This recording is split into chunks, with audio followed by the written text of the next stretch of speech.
کہ محرم الحرام کے اندر ایک خاص فرقہ اور ایک خاص جماعت پورے ملک کے اوپر ایک قسم کا ہولڈ جما کے صحابہ کرام کے اوپر تبرہ بازی کرتے ہیں، صحابہ کرام کے متعلق غلط قسم کی باتیں کہتے ہیں۔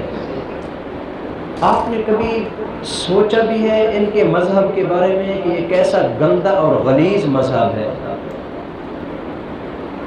اور آج میرا صرف اتنا ہی پیغام ہے، آج مختصر طور پر آپ کو ان کے مذہب کا میں تھوڑا سا آئینہ دکھانا چاہتا ہوں۔ کیسا گندا اور غلیظ قسم کا ان کا عقیدہ اور مذہب ہے۔ یہ جو دشمنان صحابہ ہیں، حیرانگی مجھے اس بات کے اوپر نہیں ہوتی کہ وہ یہ کیوں کرتے ہیں، مجھے حیرانگی اس بات کے اوپر ہوتی ہے کہ اہل سنت والجماعت کا بندہ ہو کر ان کے ساتھ کھاتا بھی ہے، پیتا بھی ہے، اٹھتا بھی ہے، بیٹھتا بھی ہے، نکاح بھی کرتا ہے۔ جبکہ میں نے پیچھے ایک حدیث آپ کو سنائی تھی کہ رسول اللہ صلی اللہ علیہ وسلم نے فرمایا کہ جو میرے صحابہ کو برا بھلا کہتے ہیں ان کے ساتھ کھانا بھی حرام ہے، ان کے ساتھ پینا بھی حرام ہے، ان کے ساتھ نکاح کرنا بھی حرام ہے۔ رسول اللہ صلی اللہ علیہ وسلم کا فرمان تھا جو میں نے آپ کو سنایا۔ آپ نے کبھی غور کیے؟ آپ نے کبھی تنہائی میں بیٹھ کے سوچا اپنے معصوم یہ جو آنے والی ہماری بچے آنے والی چھوٹی نسلیں ان کو بتائے؟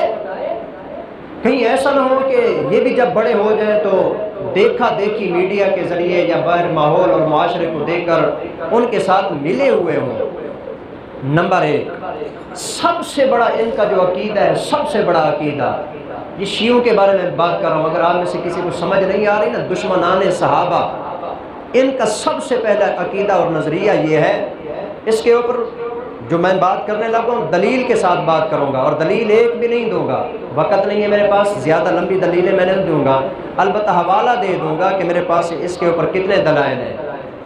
سب سے پہلا ان کا عقیدہ یہ ہے کہ نعوذ باللہ ان کا نظریہ یہ ہے کہ یہ جو قرآن مجید ہے نا، یہ قرآن جس کو آپ اور ہم اللہ کی کتاب مانتے ہیں، وہ کہتے ہیں کہ یہ سب جھوٹ ہے، اس کی کوئی حقیقت نہیں۔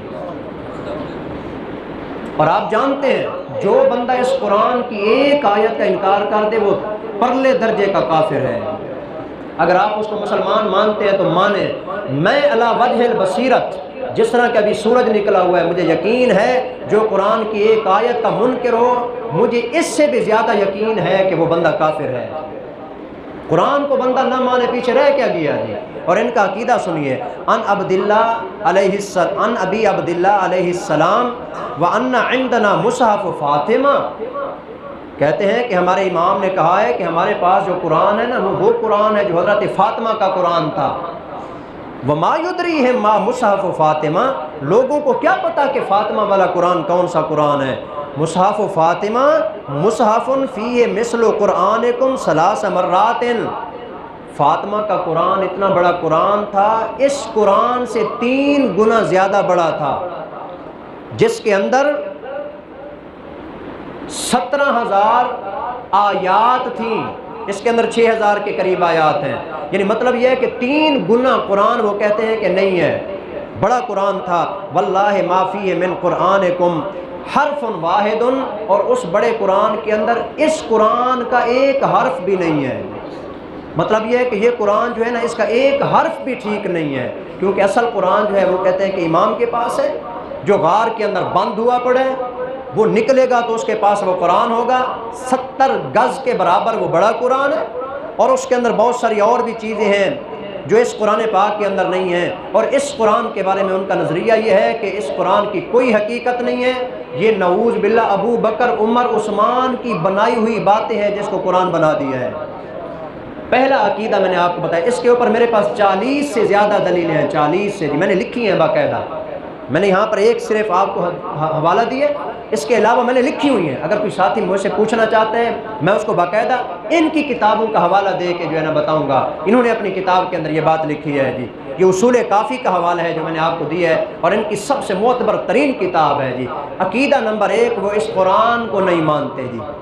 عقیدہ نمبر 2 وہ کہتے ہیں کہ نعوذ باللہ جبرائیل علیہ السلام کو اللہ نے بھیجا تھا کہ علی کو جا کے نبی بنانا ہے، جبرائیل بھول کے محمد کے پاس چلا گیا، یعنی وہ آپ علیہ السلام کی نبوت کو نہیں مانتے۔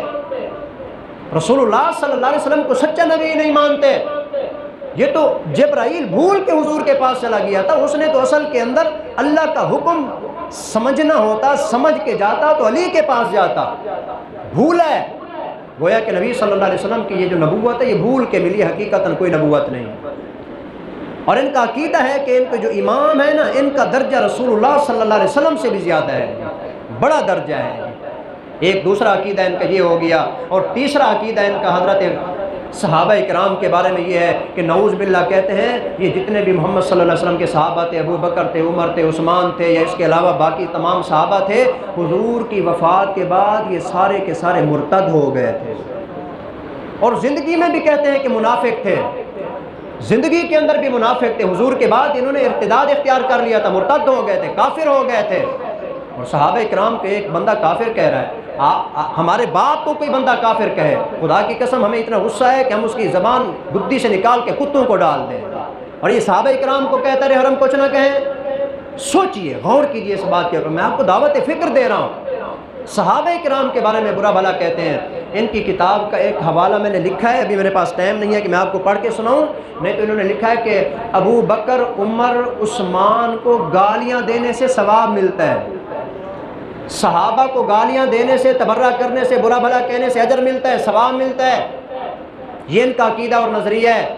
اور باقی اگر کسی کے ساتھ آپ کی بات ہوتی ہے اور وہ کہتا ہے کہ میں تو قرآن کو مانتا ہوں, آپ کو مولوی نے غلط بتایا ہے کہ میں قرآن کو نہیں مانتا, یہ تقیہ کرتا ہے. ان کا ایک اور عقیدہ آپ کو بتاؤں, تقیہ.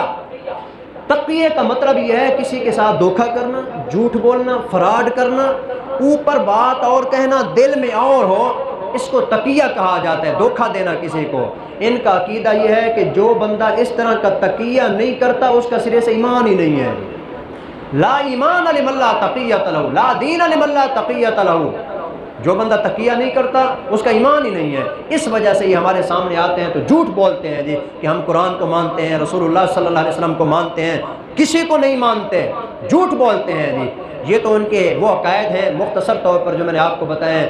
یہ اپنے اماموں کو عالم الغیب بھی مانتے ہیں, حاضر ناظر بھی مانتے ہیں, مختار کل بھی مانتے ہیں, مشکل کشا بھی مانتے ہیں, حاجر روا بھی مانتے ہیں. حالانکہ یہ تمام کی تمام صفتیں صرف ایک اللہ کی ہیں, اللہ کے علاوہ کسی کی نہیں ہے. اور آخر کے اندر میں ایک بات اور کہنا ضروری سمجھتا ہوں.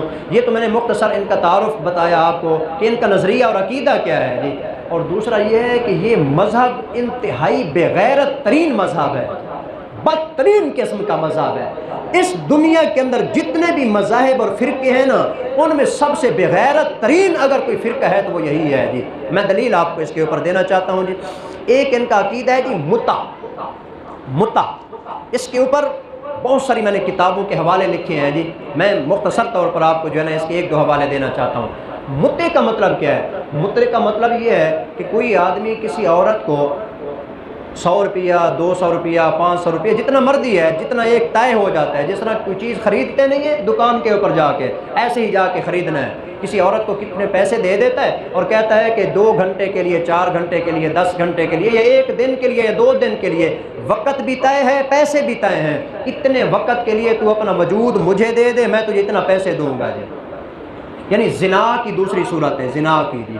زنا میں بھی تو یہی ہوتا ہے نا کہ آدمی پیسے دیتا ہے اور ایک محدود وقت کے لیے جو نا اپنی کسی عورت کے پاس چلا جاتا ہے. ان کے ہاں اس کو متع کہا جاتا ہے. کتنی بڑی فضیلت ہے اس زنا کی, یہ متع, زنا کتنی بڑی فضیلت ہے. اللہ اکبر. قال ابو عبداللہ ما من رجل تمتع ثم اغتسل. کہتا ہے کہ جس نے کسی عورت کے ساتھ متع کیا نا, یعنی زنا کیا, ثم اغتسل, پھر اس نے غسل کیا, الا خلق اللہ من کل قطرۃ تقطر منہ 70 ملکا. جب بندہ وہ غسل کر کے فارغ ہوتا ہے نا, اس کے غسل کے پانی کے جتنے قطرے ہوتے ہیں نا, ہر قطرے پر اللہ 70 فرشتے پیدا کرتا ہے. یہ ان کا عقیدہ بتا رہا ہوں آپ کو. یستغفرون لہ الی یوم القیامت, وہ سارے فرشتے اس زنا کرنے والے مرد عورت کے لیے قیامت تک دعا کرتے ہیں. عقیدہ دیکھیں, عقیدہ آپ جی کیسا بے غیرت قسم کا عقیدہ ہے. کیسے بے غیرت قسم کے وہ لوگ ہیں کہ جو اس عقیدے کو مانتے ہیں جی. ایک اگلا میں حوالہ دوں, خدا کی قسم آپ کانوں کو ہاتھ لگائیں جی. انہوں نے ایک اور حدیث گھڑی ہوئی ہے جی متع کے حوالے سے، زنا کے حوالے سے، کہتے ہیں من تمتع مرتن درجتہ کدرجۃ الحسن، جو بندہ ایک مرتبہ زندگی میں متع کرتا ہے، یعنی کسی عورت کو پیسے دے کر اس کے ساتھ زنا کرتا ہے، ایک مرتبہ جو کرتا ہے نا، اس آدمی کا درجہ حضرت حسن کے برابر ہے۔ اللہ اکبر، نعوذ باللہ نعوذ باللہ، یہ کفر والا کلمہ ہے جی۔ ومن تمتع مرتین درجتہ کدرجۃ الحسین، اور جو 2 مرتبہ متع کرتا ہے اس کا درجہ حسین کے برابر ہے۔ من تمتع ثلاث مرات درجتہ کدرجۃ علی، جو 3 دفعہ متع کرتا ہے اس کا درجہ علی کے درجے کے برابر ہے۔ ومن تمتع 4 مرات درجتہ کدرجۃ، نعوذ باللہ نعوذ باللہ ثم نعوذ باللہ، جو بندہ زندگی میں 4 مرتبہ یہ متع کرتا ہے اس کا درجہ حضور کے درجے کے برابر ہے۔ آپ نے سمجھا یہ کیسا بے غیرت قسم کا مذہب ہے، کتنا غلیظ قسم کے لوگ ہیں کہ جن کے اندر یہ عقیدہ پایا جاتا ہے۔ بلکہ انہوں نے تو ایک حدیث بھی نقل کی ہے جی اس کے اوپر کہ نعوذ باللہ حضور جس وقت معراج پر گئے نا، تو جبرائیل علیہ السلام کی ملاقات ہوئی حضرت نبی صلی اللہ علیہ وسلم کے ساتھ، تو جبرائیل نے کہا یا محمد ان اللہ تبارک و تعالی یقول، اللہ کہتے ہیں ان اللہ قد غفرت للمتقین من امت للمتمتعین من امتک من النساء واللہ تعالی یقول انی قد غفرت، اللہ کہتا ہے تیری امت کی جو عورتیں یا مرد متع کریں گے، متع کا میں نے ابھی آپ کو بتا دیا، جو زنا کریں گے پیسے دے کر، بغیر نکاح کے، نکاح نہیں ہوتا، بغیر نکاح کے پیسے دے کر جو زنا کریں گے، اللہ تعالیٰ نے معراج کے موقع پر حضور کو فرمایا تھا ان زنا کرنے والوں نے سب کو میں نے بخش دیا ہے۔